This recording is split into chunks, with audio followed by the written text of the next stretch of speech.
আন্দোলন শুরু হওয়ার পর থেকে আপনারা লক্ষ্য করেছেন মাদ্রাসার ছাত্ররা এবং অন্যান্য প্রতিষ্ঠানের ছাত্র শিক্ষকরা উপাসনালয় পাহারা দিয়েছে।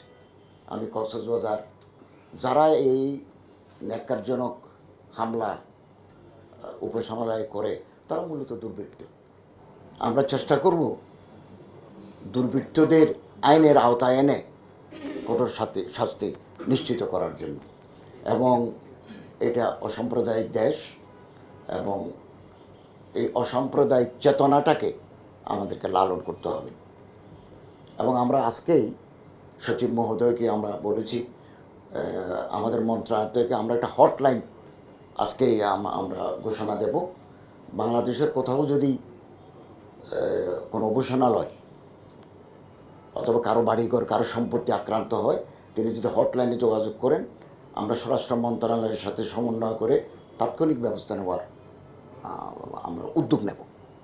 2, হজ নিয়ে যেটা বললেন, গত বছর একজন এজেন্সির মালিক টাকা ব্যাংক থেকে অর্ধেক টাকা তুলে তিনি পালিয়ে গিয়েছিলেন এবং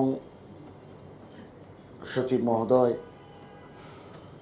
উদ্যোগ নিয়ে ওনাদেরকে হজে পাঠাবার ব্যবস্থা করেছেন। 682 জনকে পাঠানোর ব্যবস্থা করা হয়েছে। আগামী দিনেও আমরা অত্যন্ত সচেতন থাকব। আমরা হজের ইউনিট নিয়ে বসব, কীভাবে সহজতর করা যায়, মানুষ যাতে এই পবিত্র ইবাদত করতে গিয়ে প্রতারিত না হন এ ব্যাপারে আমরা গুরুত্বপূর্ণ পদক্ষেপ নেব।